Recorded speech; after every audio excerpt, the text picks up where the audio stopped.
sekali, marilah kita ucapkan puji syukur kita kehadirat Allah Subhanahu wa Ta'ala yang mana telah memberikan rahmat dan hidayahnya kepada kita bersama sehingga kita dapat berkumpul di ruangan Bapak semuanya. Salawat beriringan salam dan telah kita hadiahkan kepada Nabi besar kita Nabi Muhammad Sallallahu Alaihi Wasallam dengan hantaran kata Allahumma shalli ala Sayyidina Muhammad wa ala ali Sayyidina Muhammad, yang telah membawa kita dari zaman kebodohan ke zaman yang penuh dengan ilmu pengetahuan yang kita rasakan pada saat sekarang ini. Yang terhormat Bapak Kepala Sekolah SMA Negeri 13 Padang, yang terhormat Ibu Bapak Unsur Pimpinan, Wakil Kepala Sekolah SMA 13 Padang, Bapak Ibu Guru yang menghadiri kegiatan pemaparan diseminasi modul 14 yaitu tentang budaya positif oleh CGP dari sekolah kita, dan yang teristimewa Bapak Ibu CGP Angkatan 11 SMA Negeri 13 Padang yang akan memaparkan atau diseminasi modul 14 tentang budaya positif. Baiklah, untuk tidak memperpanjang kata-kata mukadimah, langsung saja kegiatan kita pada hari ini. Yang pertama pembukaan yang sedang berlangsung, yang kedua pembacaan Al-Quran oleh Bapak Usmi Hendri SPDI. Kepada Bapak kita persilakan. Assalamualaikum warahmatullahi wabarakatuh.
Acara selanjutnya yaitu kata sambutan dari Bapak Kepala Sekolah kita. Kepada Bapak kita persilakan dengan segala hormat.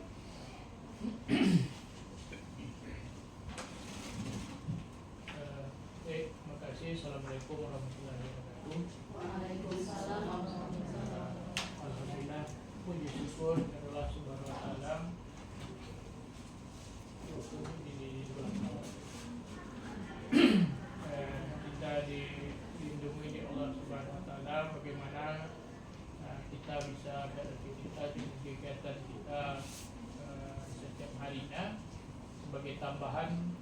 calon guru penggerak angkatan 11 untuk SMA 13 ini sudah memasuki modul 1.4. Dan salawat dan salam pada junjungan kita Nabi Muhammad SAW. Allahumma shalli ala sayyidina Muhammad wa ala ali Muhammad.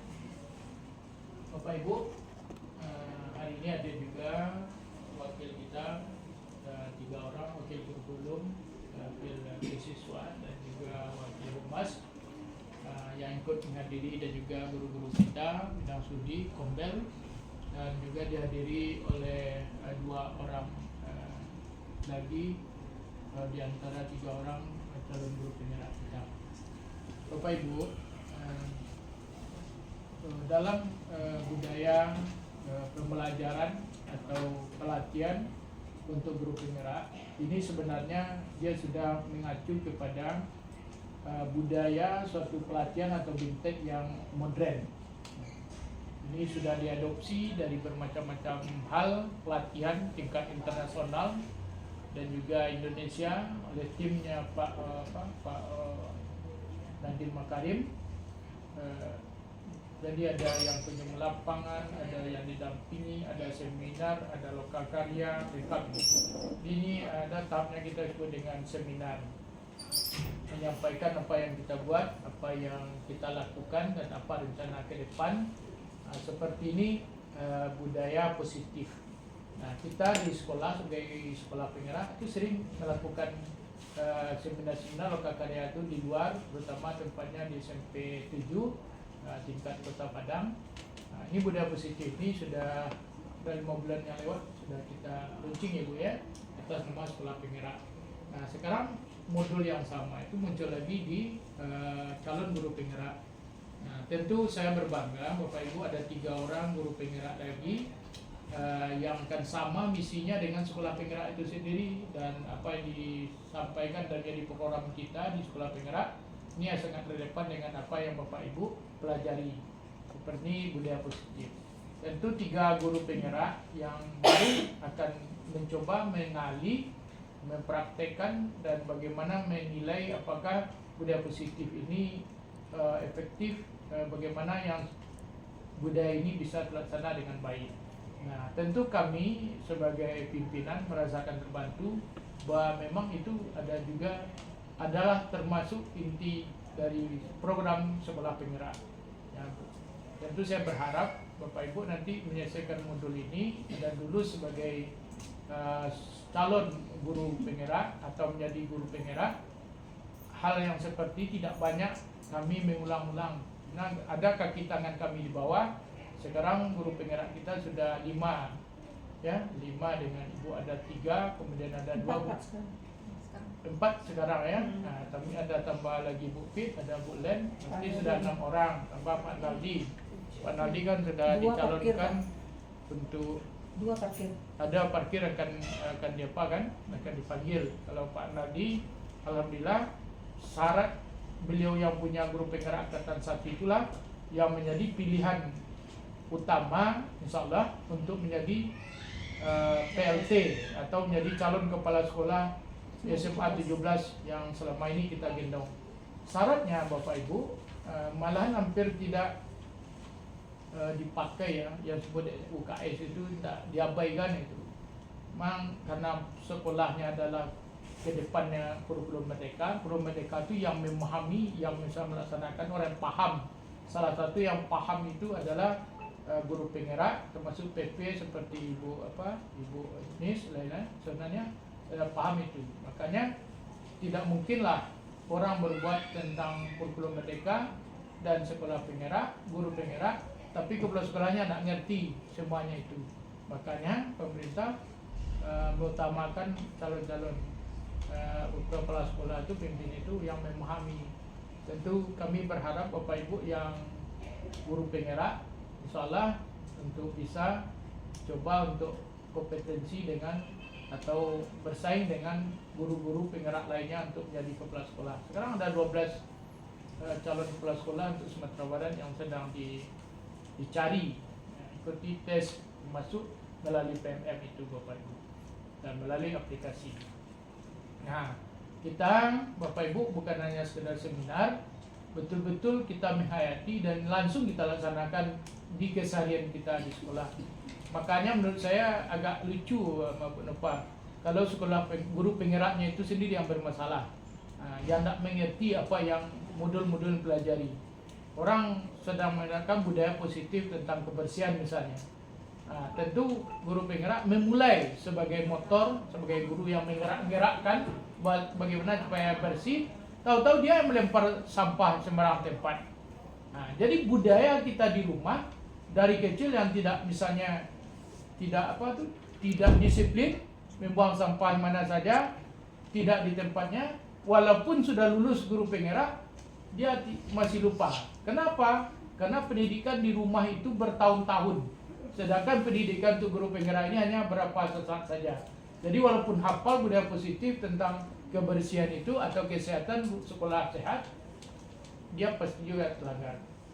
Makanya orang ribut atau bermasalah gennya di rumah, judes misalnya, kasar, walaupun dia sering berulang naik haji, walaupun dia seorang profesor UNEPA, Trigen UNEPA, dia akan tetap juga kadang-kadang loss berlaku seperti apa yang dinikmati sejak kecil sampai dewasa, dan juga gen dari orang tua dari kakek neneknya. Kalah olehnya naik haji 2 kali. Kalah olehnya dia seorang profesor psikologi yang perilakunya juga seperti. Kemarin yang berondong anak yang asuhan itu kan guru psikologi itu Bapak. Yang di TV keluar berulang-ulang kan, dititip anak, justru guru pengasuhnya yang, dan dia sendiri tahu tentang bagaimana psikologi anak-anak, dan dia memberikan ceramah di mana-mana tentang bagaimana perilaku terhadap anak. Justru dia yang membuli anak yang diasuhnya. Itu kan kasus besar itu kan. Itu contoh yang saya maksud. Jadi ada orang tidak sekolah, kakek neneknya tidak tamat, tapi di keluarganya tuh adem ayam, lembut, senang kita melihat. Kenapa? Dia sudah menerapkan budaya positif terhadap anaknya dari nenek, walaupun dia anak tamat sekolah. Ada malahan keluarga hebat-hebat pendidikan akademiknya, tapi bahasanya itu bahasa turunan, pendidikan keluarganya yang tidak dirubah, yang tidak diusahakan berubah, kacau juga. Jadi Bapak Ibu, ini budaya positif. Nah, saya tentu berharap ini salah satu contoh.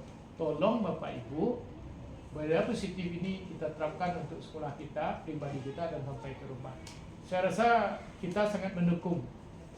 Justru kalau bahasa lainnya Bapak, kita kejarkan beli TV Stream ini untuk bisa tampil guru penggerak yang maksimal.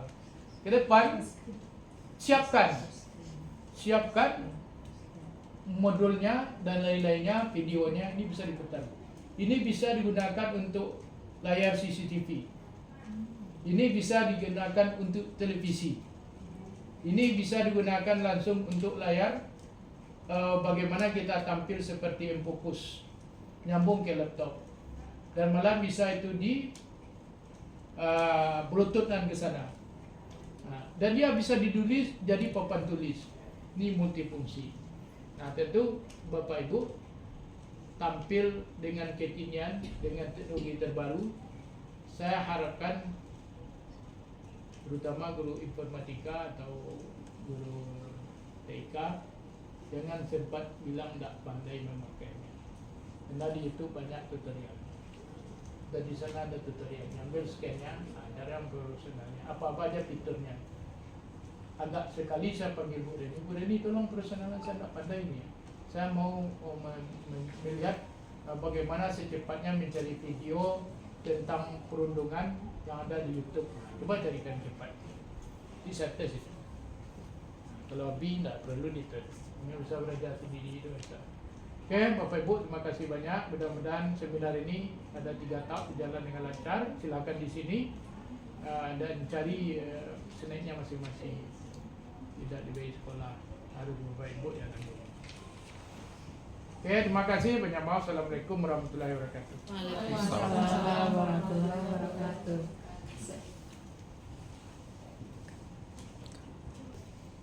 Terima kasih kita ucapkan kepada Bapak. Acara berikutnya yaitu pemaparan atau diseminasi budaya positif oleh CGP kita yaitu Ibu Linda Fadli, CGP angkatan 11. Kepada Ibu kita persilakan. Assalamualaikum warahmatullahi wabarakatuh. Pertama sekali, marilah kita ucapkan puji dan syukur atas kehadiran Allah Subhanahu wa Ta'ala yang telah memberi kita kesempatan untuk dapat hadir pada acara desiminasi modul 1.4 budaya positif di SMA 13 Padang. Salawat dan salam tak lupa kita hadiahkan buat Nabi besar kita Nabi Muhammad SAW dengan hantaran kata Allahumma shalli ala Muhammad wa ala ali Muhammad. Yang terhormat kepada Bapak Kepala Sekolah, Pak Wal, kemudian Bapak Ibu unsur pimpinan, dan Bapak Ibu Majelis Guru yang hadir pada kesempatan ini. Untuk tidak memperpanjang mukadimah, baiklah saya akan mencoba menyampaikan desiminasi modul 1.4 budaya positif yang saya sendiri bernama Linda Fadli yang merupakan CGP angkatan 11 SMA Negeri 13 Padang. Saya menyampaikan Terima kasih sebelumnya saya perkenalkan dulu fasilitator saya yang sudah mengajarkan, membimbing serta mengarahkan saya, yaitu Bapak Rian Fernandes, SPD MPDT, dan pengajar praktek Ibu Yulia Fitri MPD. Desiminasi ini sebagai syarat untuk memaparkan aksi nyata modul 1.4 tentang budaya positif. Baiklah, langsung saja kita mulai dari pengertian budaya positif, di mana budaya positif sekolah adalah nilai-nilai, keyakinan-keyakinan, dan kebiasaan-kebiasaan di sekolah yang berpihak kepada murid dengan menjadi pribadi yang kritis, penuh hormat, dan bertanggung jawab. Di sini konsep inti budaya positif yang akan saya sampaikan ada 8 poin. Pertama, pembelajaran dengan paradigma baru. Yang kedua, disiplin positif. Yang ketiga, nilai-nilai kebajikan. Keempat, kebutuhan dasar manusia. Kelima, motivasi perilaku manusia. Keenam, posisi kontrol guru. 7, keyakinan kelas. Dan ke-8, segitiga restitusi. Baiklah, kita coba paparkan yang pertama, yaitu pembelajaran dengan paradigma baru. Pembelajaran dengan paradigma baru ini dirancang berdasarkan keterampilan berpikir kritis, kreatif, kolaboratif, komunikasi, pemecahan masalah, dan literasi digital untuk mewujudkan profil pelajar Pancasila. Dari gambar bisa kita perhatikan sudah diterapkan pembelajaran dengan metode diskusi, bukan lagi pembelajaran yang berpusat kepada guru. Sudah dilakukan ke student center, pembelajaran berpusat kepada siswa, di mana dalam diskusi ini siswa bisa bekerja sama untuk memecahkan tugas yang akan diselesaikan, kemudian melakukan komunikasi, saling menghormati. Dalam pemaparan diskusi juga siswa dapat berpikir kritis dalam menyampaikan ide-idenya. Kemudian literasi digital itu siswa mencari bahan menggunakan Google, YouTube, dan sebagainya. Sehingga dalam pembelajaran dengan paradigma baru itu sudah tergambar profil pelajar Pancasila di dalamnya. Kemudian yang kedua, disiplin positif, di mana disiplin positif di sini merupakan salah satu cara penerapan disiplin yang bertujuan untuk menumbuhkan kesadaran serta memberdayakan peserta didik tanpa imbalan, penghargaan, dan hukuman. Jadi kita nanti akan mewujudkan peserta didik yang disiplin itu tumbuh dari dalam dirinya sendiri. Kemudian yang ketiga, nilai-nilai kebajikan, di mana saya di sini mengambil 3 nilai-nilai kebajikan. Yang pertama, profil pelajar Pancasila. Ada 6 dimensi di sana: beriman dan bertakwa kepada Tuhan Yang Maha Esa dan berakhlak mulia. Ini bisa akhlak kepada manusia, akhlak kepada alam. Kemudian berkebinekaan global, di sini bisa saling menghormati, saling menghargai. Kemudian gotong royong, saling bekerja sama. Mandiri, siswa bisa mencari materi-materi yang ada di banyak media digital. Kemudian kreatif dan bernalar kritis. Kedua, Primary Years Program (PYP).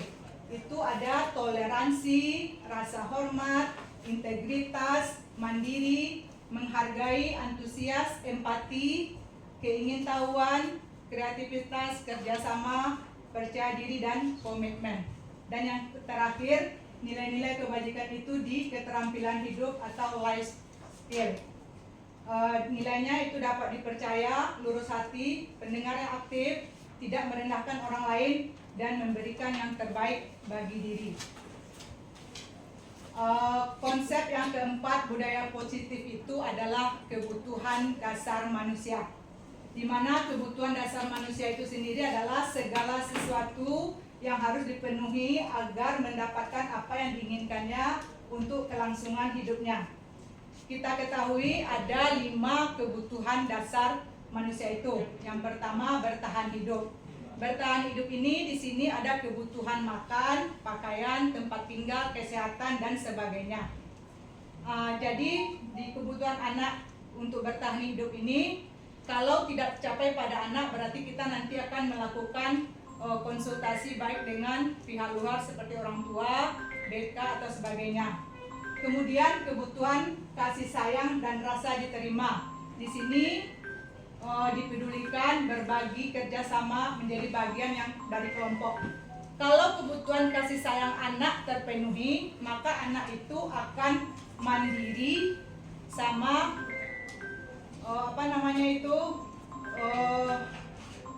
bisa bekerja sama. Kemudian kalau tidak terpenuhi kebutuhan rasa kasih sayang anak ini, maka anak ini akan menjadi anak yang rendah diri. Habis itu anak yang suka melonjak, anak yang suka mendongkol di kelas karena kebutuhan kasih sayang dan rasa diterima tidak terpenuhi. Kemudian kebutuhan penguasaan. Kebutuhan penguasaan ini kalau anak terpenuhi kebutuhan penguasaannya, anak ini akan terampil. Dia bisa berprestasi menjadi ketua kelas, menjadi ikut-ikut dalam kegiatan OSIS. Kalau seandainya kebutuhan penguasaan anak tidak terpenuhi, maka anak ini akan membuli. Di sana ada datang bully itu dari kebutuhan penguasaan yang tidak terpenuhi. Kemudian efek yang lebih besarnya timbul di sana tawuran. Anak itu menampilkan kekuasaannya di luar lingkungan sekolah. Kemudian kebebasan. Kebebasan di sini mandiri, memiliki pilihan mencoba hal baru, mampu mengendalikan arah dirinya. Jika anak sudah memiliki kebebasan, dia bisa melakukan kreasi-kreasi baru dalam pembelajaran. Kemudian kebutuhan kesenangan. Dia bermain, humor, antusias, ketawa. Jadi dalam pembelajaran sekarang, supaya membuat anak itu senang dalam belajar, ada kita kasih ice breaking. Juga dalam pembelajaran kelompok bisa kita kasih yel-yel, nanti agar anak itu senang dalam belajarnya. Kemudian konsep budaya positif yang kelima yaitu motivasi perilaku manusia. Di sini ada 2 motivasi perilaku manusia. Ada yang namanya motivasi eksternal dan ada motivasi internal. Motivasi eksternal itu untuk menghindari ketidaknyamanan, sama untuk mendapatkan imbalan atau penghargaan dari orang lain. Motivasi eksternal ini sebaiknya dihindari untuk dilakukan, karena nanti misalnya anak itu datang ke sekolah hanya untuk mendapatkan penghargaan dari gurunya, habis itu menghindari hukuman. Yang akan kita lakukan di sekolah adalah motivasi internal, di mana motivasi itu menjadi orang yang mereka inginkan dan menghargai dirinya sendiri dengan nilai-nilai yang mereka percaya. Berarti motivasi itu tumbuh dari dalam diri anak itu sendiri. Kalau kita contohkan kedisiplin, mereka mau datang ke sekolah di awal waktu atau sebelum PBM dimulai. Kemudian yang kedua, hindari hukuman dan pemberian penghargaan yang berlebihan. Kemudian yang keenam, konsep budaya positif itu posisi kontrol guru. Di sini ada 5 posisi kontrol guru itu, ada sebagai penghukum, pembuat rasa bersalah, sebagai teman, sebagai pemantau, dan sebagai manajer. Baiklah, kita saksikan video berikut guru sebagai penghukum. Kita saksikan bersama-sama ya Bapak Ibu. Posisi sebagai penghukum.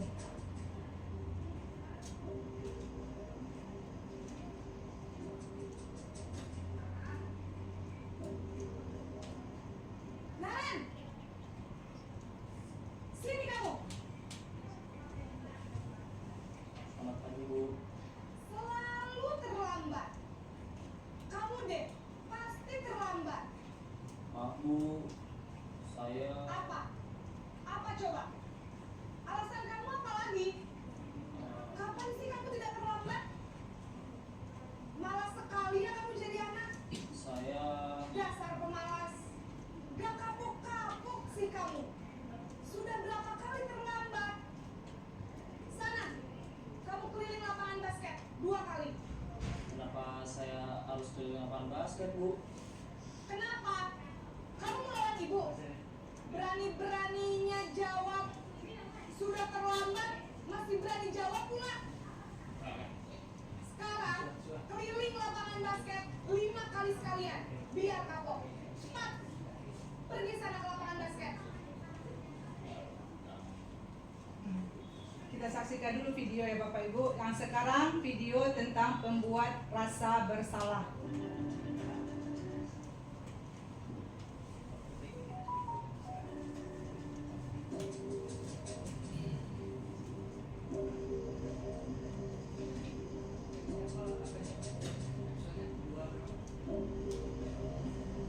Naren, Judul ya. Nanti beda konsepnya. Selamat pagi Bu. Naren. Kamu kenapa terlambat lagi, nak? Ya Tuhan, Naren. Kamu senang ya bikin ibu susah ya? Kalau kamu terlambat lagi, nanti ibu yang ditegur bapak kepala sekolah, nak. Disangka ibu tidak bisa membina kamu. Duh, gimana ini? Maaf Bu, Duh, Gusti Naren. Kamu suka ya kalau ibu ditegur bapak kepala sekolah? Terus, sekarang ibu harus tulis apa ini di buku absen? Ini kamu sudah sering terlambat loh. Ibu harus apa coba? maaf Bu, maaf sekali. Ya sudah, lain kali jangan bikin ibu susah lagi ya nak ya. Ibu tidak akan kuat lagi kalau kamu begini terus. Bisa jantungan kalau ibu tegur bapak kepala sekolah. Sana cepat ke kelas. Maaf ya Bu, maaf sekali. Nah, yang pembuat rasa bersalahnya. Sekarang posisi kontrol guru sebagai teman.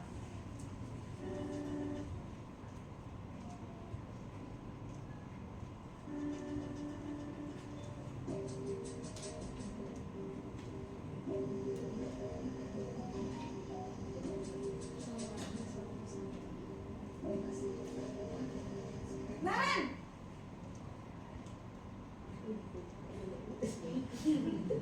Selamat pagi Bu. wah sudah jam berapa ini nak? Terlambat lagi ya sayang. Iya Bu, habis ibu saya lupa melolongkan saya Bu. Kamu malah menyalahkan ibu kamu. Kamu bukannya anak yang larinya paling kencang. Kok terlambat sih? Iya Bu, saya memang terlambat banget tadi. Jadi biarpun saya lari kencang, tetap gak kekejar Bu. Ya sudah sana. Nanti lain kali larinya lebih kencang lagi ya. Biar gak terlambat lagi. Bikin seneng ibu. Demi ibu. Bisa kan? Bisa lah Bu. Ya sudah sana masuk kelas. Ibu beresin urusan absen kamu. Kamu ini ada-ada saja.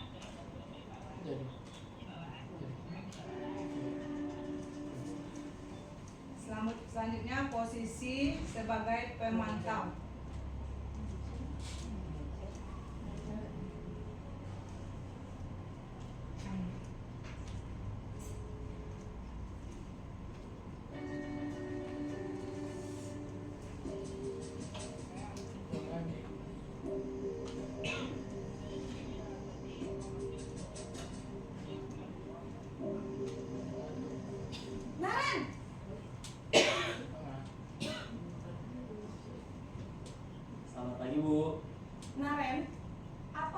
peraturan sekolah kita tentang jam berapa kita harus masuk sekolah, nak?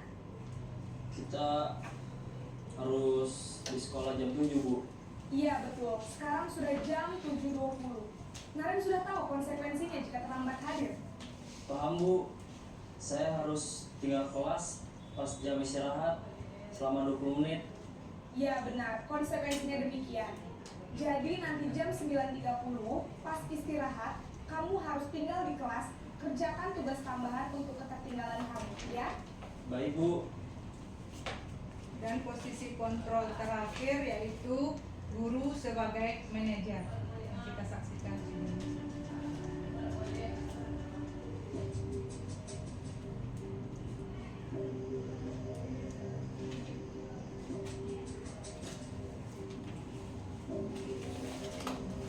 Naren!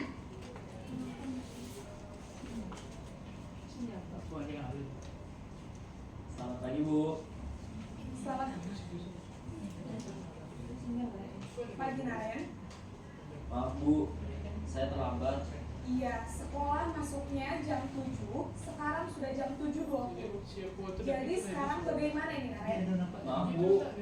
Saya lupa setel alarm saya semalam. Baiklah, menurut kamu, keyakinan sekolah yang mana yang perlu kamu tingkatkan?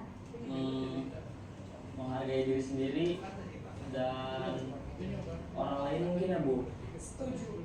Jadi, apakah Naren meyakini prinsip saling menghormati tersebut? Iya, Bu. Saya meyakininya. Apakah Naren bersedia memperbaiki masalah keterlambatan ini? Bersedia, Bu. Bagaimana kamu akan perbaiki masalah keterlambatan ini? Saya akan coba untuk tidak lupa menyetel alarm saya, Bu. Baik, kalau Naren lupa menyetel alarm di rumah, ada orang yang kira-kira bisa bantu mengingatkan tidak? Ada, Bu. Kakak saya, Kak Emma. Ada lagi selain Kak Emma? Selain Kak Emma, ada ibu saya. Baik, jadi yang mengingatkan Naren adalah Kak Emma dan ibu kamu, ya? Kira-kira akan mulai setel alarm kapan nih, Naren? Setelah pulang sekolah, akan segera saya lakukan. Baik, jadi Naren akan setel alarm untuk bangun besok pagi dan akan diingatkan oleh kakak dan ibunda Naren, ya? Ada lagi yang mungkin perlu dilakukan, Naren? Agar tidak terlambat bangun lagi. Tidak ada, Bu. Baik, Naren.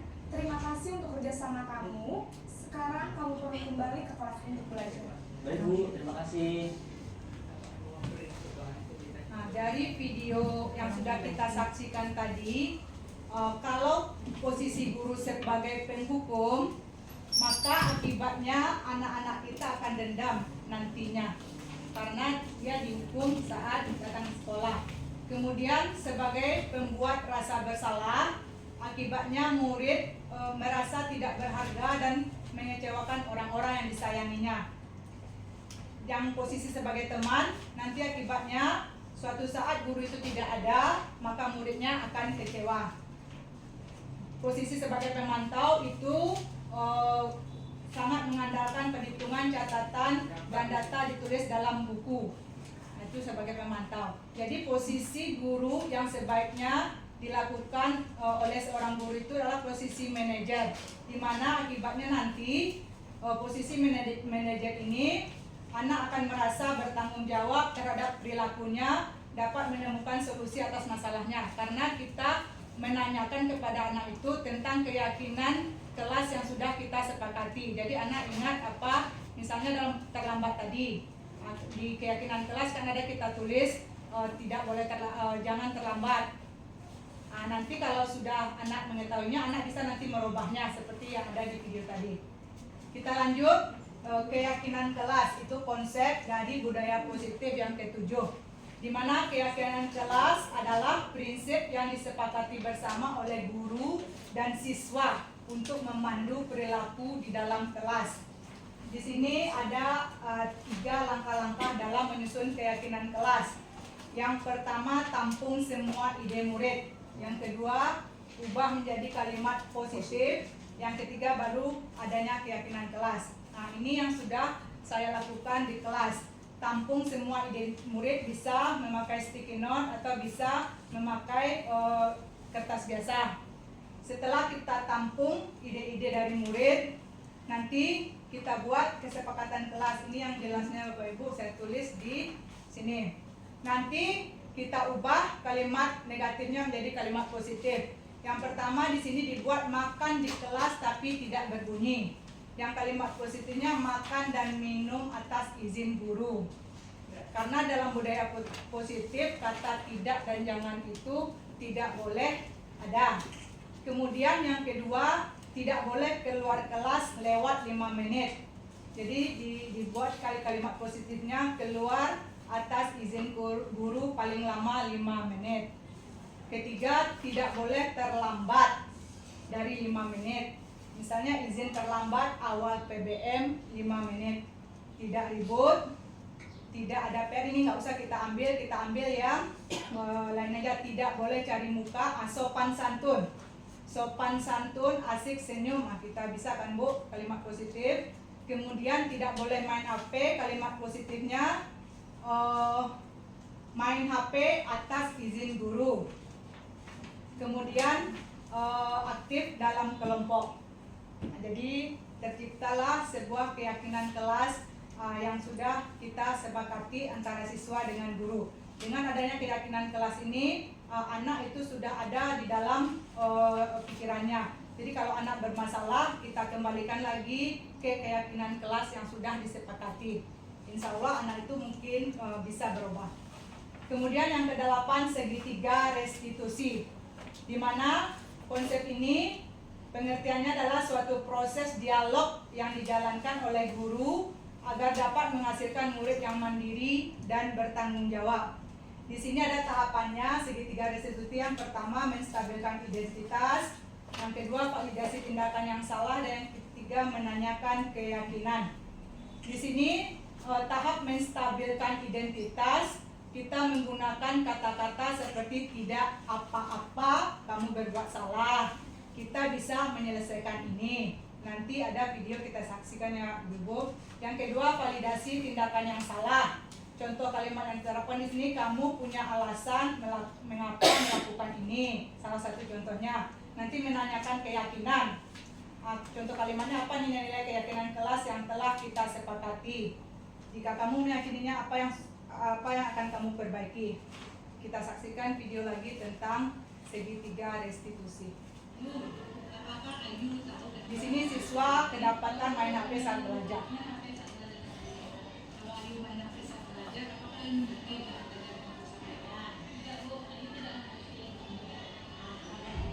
Setiap manusia pasti punya salah, pun juga terlalu.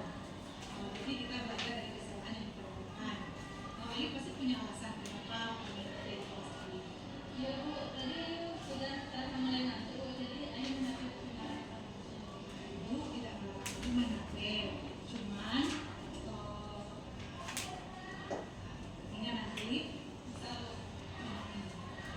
ingatkah Ayu tentang main HP itu termasuk ke dalam keyakinan kelas kita? Ya. Bisakah Ayu sebutkan apa-apa saja keyakinan kelas yang Ayu ketahui? Memakai HP bisa izin dulu, saling menghormati, tidak membuli teman, terus saling menjaga kebersihan dan menggunakan kata-kata kelas. Jadi mulai bisakah Ayu memperbaikinya nanti? Kapan Ayu bisa memperbaiki kesalahan itu? Ayu doakan semoga Ayu bisa mengontrol sikapnya dalam belajar, tidak menggunakan HP lagi atau sesuaikan dengan waktu pembelajaran. Nah, semoga nanti Ayu sukses. Sekarang silakan Ayu kembali ke kelas. Terima kasih.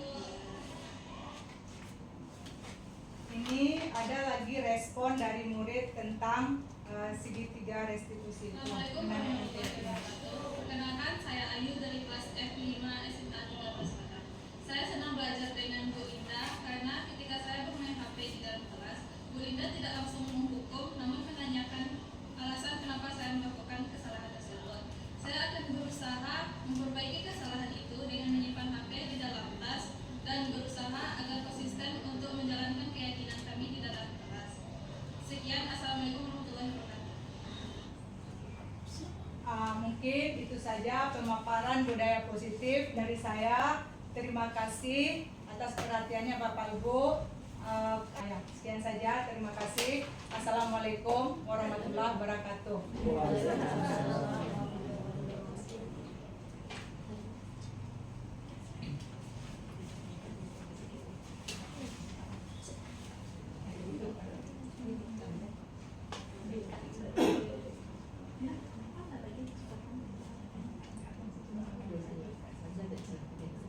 Demikianlah pemaparan atau diseminasi tentang budaya positif oleh Bu Ketpak Linda Padi, Eskom. Kepada Bapak Ibu yang ingin memberikan umpan balik, dipersilakan. Pada Bu Helen dipersilakan. Oke, Assalamualaikum warahmatullahi wabarakatuh. Waalaikumsalam warahmatullahi wabarakatuh. Terima kasih sekali saya ucapkan kepada Bu Linda atas kesempatannya untuk bisa hadir dalam kegiatan seminar kali ini. Saya benar-benar tersentak setelah mendengarkan beberapa informasi terkait budaya positif yang disampaikan oleh Bu Linda. Yang pertama tadi terkait pemberian penghargaan. Saya biasanya memberikan penghargaan berharap itu ternyata baik untuk motivasi siswa gitu. Ternyata setelah mendengarkan pemaparan dari Bu Linda tadi, saya terbangun, oh iya ternyata ya tidak selamanya penghargaan apalagi kalau berlebihan itu baik, karena itu akan bisa menjadi malah hukuman untuk siswa yang misalnya seperti yang juara 1, oke lah dia senang, akan menjadi beban mental juga bagi yang juara 1 untuk mempertahankan penghargaan itu. Lebih lagi beban nanti yang juara 2 untuk mendapatkan juara 1. Yang kedua terkait membuat merasa bersalah tadi, jujur saya juga sering melakukan hal itu kepada siswa. Ternyata itu juga tidak baik. Apa kamu nggak kasihan sama orang tuanya di rumah kok kayak gitu? Jujur saya sering lakukan itu di kelas karena dengan itu harapannya bisa motivasi anak itu hadir ke sekolah demi orang tuanya, demi sayang orang tuanya. Ternyata itu juga salah gitu. Nah, dengan informasi yang diberikan Bu Linda tadi, kami lebih paham bahwa sebaiknya memang posisi kontrol kita sebagai guru yaitu sebagai manajer. Dan untuk memberikan motivasi kepada siswa yang tadi ada bagusnya itu motivasi internal, memang kita lahirkan kesadaran dalam diri siswa terhadap motivasinya datang ke sekolah, bukan harapan terhadap penghargaan atau malah hukuman yang biasanya kita berikan kepada siswa. Mungkin itu yang dapat saya sampaikan pada kesempatan kali ini. Terima kasih. Assalamualaikum warahmatullahi wabarakatuh.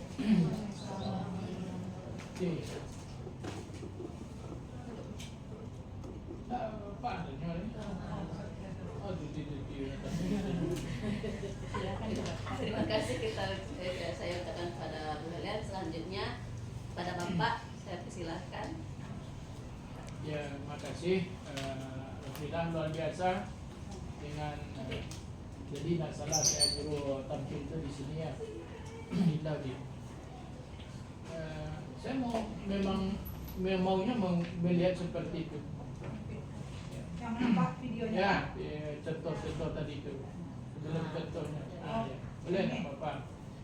Jadi ada aksi nyatanya dan juga tadi pada pembukaan saya menyampaikan begini. Saya sangat harap Bapak Ibu yang sebagai JWP ini khusus atas nama sekolah bisa berhasil cepat, bisa lulus sebagai guru penggerak dengan harapan sekolah ini semakin meningkat dan maju dengan ide-ide pembaharuan modernisasi dan dalam kurikulum apa yang kita laksanakan ternyata banyak juga kurang dan salahnya. Tidak menutup kemungkinan kepala sekolah juga bisa jadi pernah dan melakukan hal-hal yang tidak sesuai dengan budaya positif yang diimpikan oleh siswa sendiri bersama pihak sekolah. Terjadi suasana yang kondusif. Kadang lucu juga kita berbuat banyak pada seseorang, memang membantu macam-macam, tapi ternyata gara budaya kita salah, tidak ada arti apa-apa kan. Kita berikan hadiah juga tidak berarti, kita marah-marah juga, bukan dendam dan lain-lain. Ya, ternyata sebagai manajer itu lebih bagus. Saya nanyakan ini aja sampai pertemuan modul 14 ini dan yang dikuasai Bu Linda tadi yang juga dipertanyakan itu ada 3 ada 4 macam itu.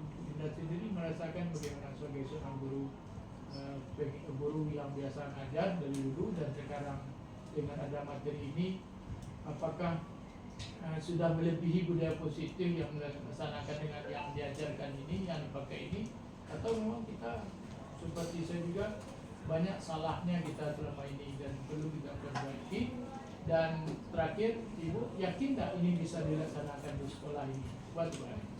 Kalau saya Pak terus terang banyak yang belum saya laksanakan tentang budaya positif. Hanya mungkin yang disiplin saja yang sudah bisa diterapkan. Yang lain-lainnya itu untuk yang sebagai penghukum pernah juga saya lakukan. Ternyata tidak boleh. Sebagai pembuat rasa bersalah sering juga di kelas itu anak-anak yang bermasalah. Supaya kita berubah, tidak baik dilakukan gitu Pak, bukan tidak boleh, tidak baik dilakukan. Habis itu posisi yang lain sampai ke posisi manajer. Saya kira memang posisi manajer itu yang lebih bagus diterapkan di sekolah, karena kita sebelumnya kan sudah melakukan keyakinan kelas, nanti kita kaitkan dengan keyakinan kelas. Anak kalau sudah dibuat keyakinan kelas, karena kesepakatan guru dan siswa kita membuat keyakinan kelas tadi. Kalau sudah tertanam di dirinya, dia akan berusaha merubahnya gitu Pak. Kalau saya pikir untuk SMA 13 bisa diterapkan Pak tentang keyakinan kelas ini untuk posisi guru sebagai manajer. Ibu sendiri bisa yakin? Maksimalnya tuh enggak Pak, cuman bisa yakin Pak. Apa maksimal? Ibu sendiri sudah ada materi ini, sudah ada berubah enggak kita? Beberapa anak ada yang sudah berubah Pak di kelas. Cuma beberapa masih enggak. Yang ibunya sendiri sudah bisa baru mulai mengendalikan semua itu Pak. Setelah belajar modul ini baru menuju. Yakin setelah kita bisa ya? Itu kapan dimulainya itu? Dimulainya mungkin habis ini Pak, pemaparan ini. Dimulai lagi udah positif seperti itu ya. Mantap lah sekolah kita. Oke Pak. Silakan.